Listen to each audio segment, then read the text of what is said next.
Family politics খুবই ভয়ঙ্কর একটা ব্যাপার। এটা যার সাথে হয় নাই সে কখনো এটা বুঝতে পারবে না।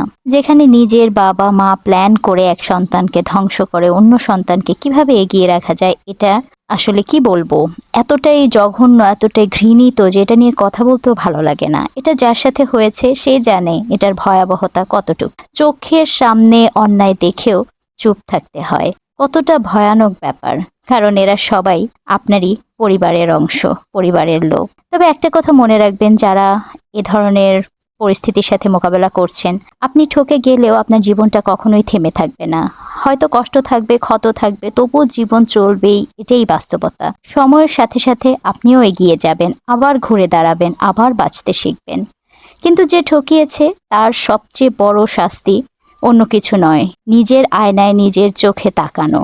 দুনিয়া না জানুক, মানুষ না বুঝুক, কিন্তু সে বা যারা যেনারা এ ধরনের কর্মকাণ্ডের সাথে জড়িত, তারা ঠিকই জানে তাদের ভেতরে ঠিকই ব্যাপারগুলো নাড়া দিয়ে উঠবে, প্রশ্ন জেগে উঠবে। ওনারা নিজেদের ভেতরের প্রশ্ন থেকে কখনোই পার পাবেন না। কারণ বিশ্বাসঘাতকতা এমন এক দাগ যা বাইরে দেখা না গেলেও ভেতরে সারা জীবন থেকে যায়। আর আরেকটা ব্যাপার অবশ্যই আমাদের মনে রাখা উচিত, উপরওয়ালা কারো একার নন, ওনার কাছে সমস্ত হিসেব আছে। তাই এগুলোতে মন খারাপ না করে জীবনে এগিয়ে যাওয়াই হচ্ছে বুদ্ধিমানের কাজ। এর চেয়ে বেশি আর কি বা বলার থাকে। পরিবার, যেখানে আমরা সবাই সবচেয়ে বেশি নিরাপদ ভাবি নিজেকে, সেখানেই যদি এ ধরনের নোংরা পলিটিক্স থাকে, আসলে কিছুই বলার থাকে না।